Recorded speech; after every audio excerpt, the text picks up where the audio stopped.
Today we delve into the chilling tale of the unsolved murder of a child in the Arizona desert whose identity was unknown for over 60 years. Join me as we navigate through the chilling details of this perplexing case and shed light on the shadows that have concealed the truth for far too long. This is the story of Sharon Lee Gallegos. Our story begins in 1960 New Mexico, which had a relatively small population compared to other states in the U.S. at the time.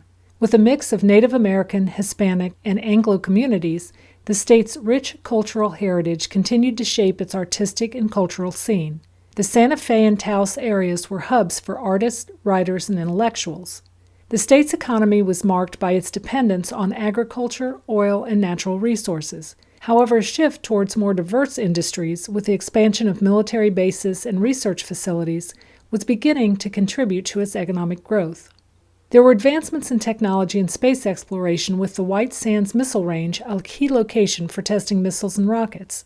It was against this backdrop that little Sharon Lee's tragic story unfolded.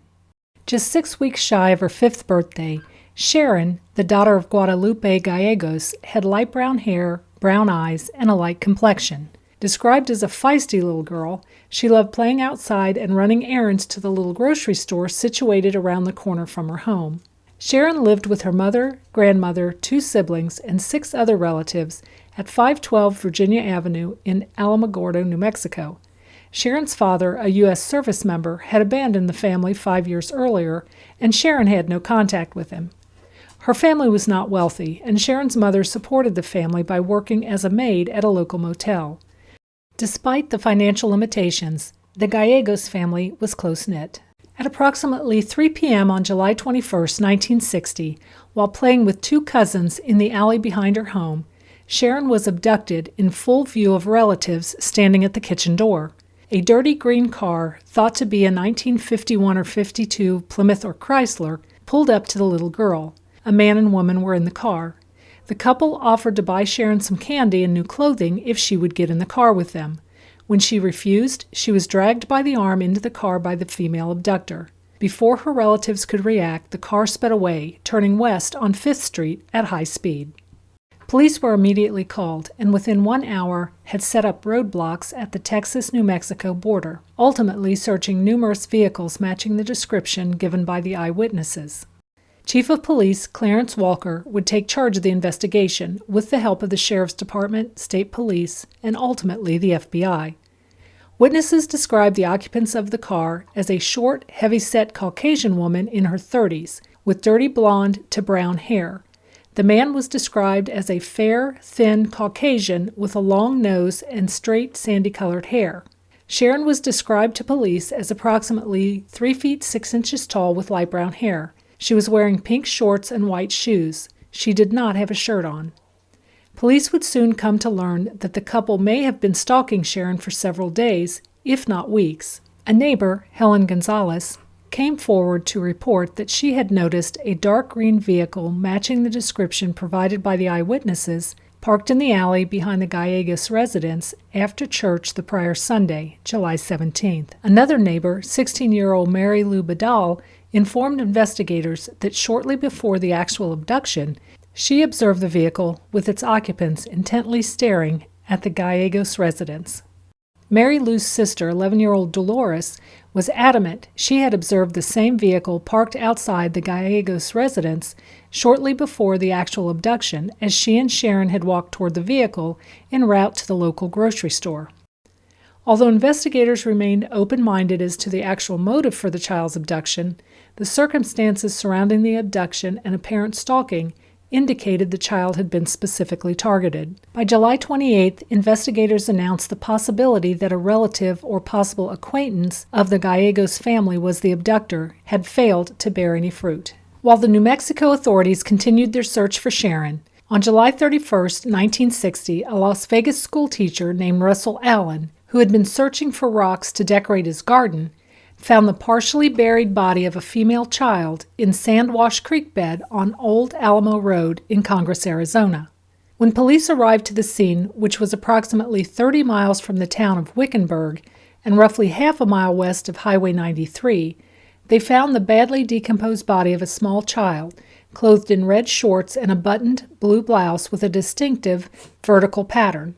The child wore a pair of adult-sized rubber thong sandals that had been cut to fit her feet. Sections of the child's clothing were recovered close to the grave. The child's body was taken to Widmer Funeral Home to undergo an autopsy. The forensic pathologist who performed the autopsy determined that the body was that of a white girl, most likely between the ages of 5 and 7 years old, 3 feet 6 inches to 4 feet 5 inches in height, and likely weighing 50 to 60 pounds. The child had been dead for between 1 and 2 weeks prior to the discovery of her remains. Her hair color was brown, possibly having been tinted or dyed auburn, and she had a full set of intact teeth, described as being in markedly good condition. The child had not suffered any puncture wounds or bone fractures either at the time of her death or during her lifetime, and none of the items of clothing recovered bore any puncture holes indicative of being penetrated by a knife. The child's toenails and fingernails had been painted bright red. As word spread around the area that an unidentified child had been found in a shallow grave in the desert, local media began referring to her as Little Miss Nobody.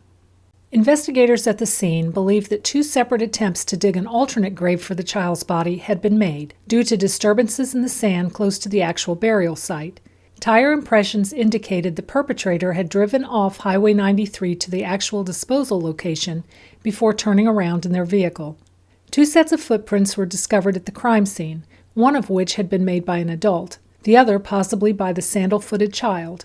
Investigators also recovered a rusted and apparently blood-stained pocket knife near the body, but were unable to definitively determine whether it had any relation to the crime.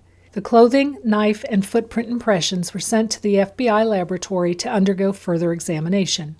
Because the child had been in an advanced state of decomposition at the time of her discovery, creating an actual composite drawing of the child's facial features was not possible. However, police did create a sketch of the clothing worn by the child at the time of her discovery and describing the child's estimated stature.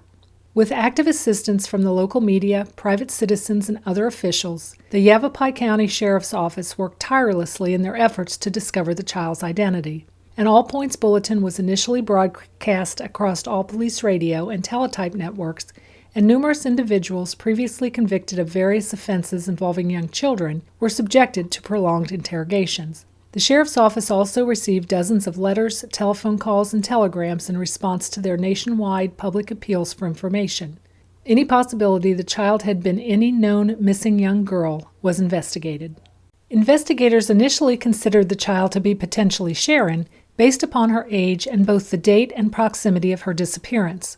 On August 2nd, a Yavapai County undersheriff informed the media that it was possible the body was that of Sharon, but they couldn't be sure. Despite the fact that the clothing the child wore was inconsistent to that Sharon was wearing at the time of her abduction, investigators could not eliminate Sharon, as her clothing and footwear could have easily been changed in the intervening 10 days. Additionally, although the location of the unidentified child's remains were nearly 500 miles from the site of Sharon's abduction, 10 days had elapsed between her abduction and the discovery of the body. However, shortly thereafter, police released a statement indicating they believed the unidentified child, with a revised estimated age of around 7, was older than Sharon and could not be her. As numerous leads of inquiry were pursued and discounted in the months following the child's discovery, Yavapai County Sheriff Jim Kramer, Deputy County Attorney George Ireland, and other local law enforcement personnel expanded their search radius, ultimately traveling hundreds of miles via both air and land in their efforts to discover her identity. Despite numerous and extensive local and national efforts conducted to identify the child, all efforts to identify her or trace any of her relatives failed. The funeral service for Little Miss Nobody was conducted at the Congregational Church in Prescott, Arizona, on August 10, 1960, and was officiated by Dr. Charles Franklin Parker. Over 70 mourners were in attendance. At the service, a placard was placed upon her pale blue casket with the inscription reading, "God's Little Child, date of birth unknown, date of death unknown." She was laid to rest in Mountain View Cemetery with the campaign for funds to provide a dignified burial, as opposed to an anonymous interment inside a pauper's grave, being spearheaded by local talk radio host Dave Pauladin. In interviews, Pauladin stated his primary motivation was that the child receive a decent Christian burial. Due to recent advances in technology and DNA profiling, a decision to exhume the body of Little Miss Nobody to obtain a DNA sample was made in 2018, with the National Center for Missing and Exploited Children offering to pay for the exhumation and required testing. Samples of the young girl's DNA were successfully obtained.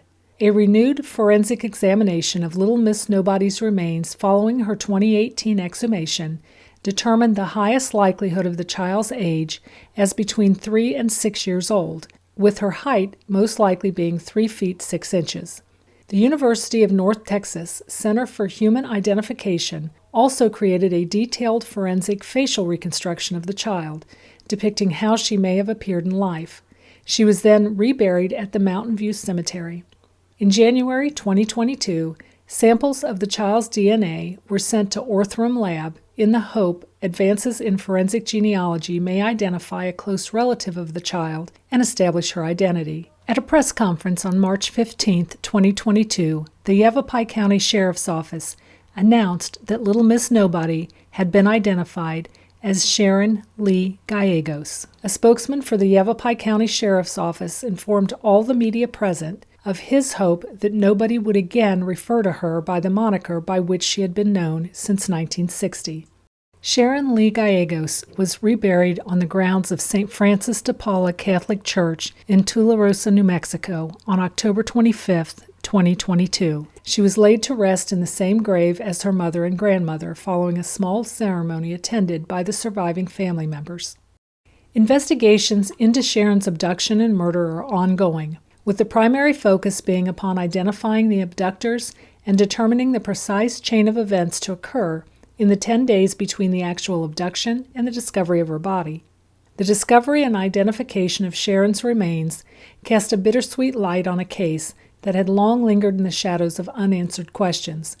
As we reflect on the relentless efforts to unveil the truth, we recognize the resilience of those dedicated to bringing closure to a family and community. Let us remember Sharon Lee Gallegos, now identified and acknowledged. After 62 years of uncertainty, let us affirm that she was indeed somebody, dispelling the anonymity that has shrouded her past.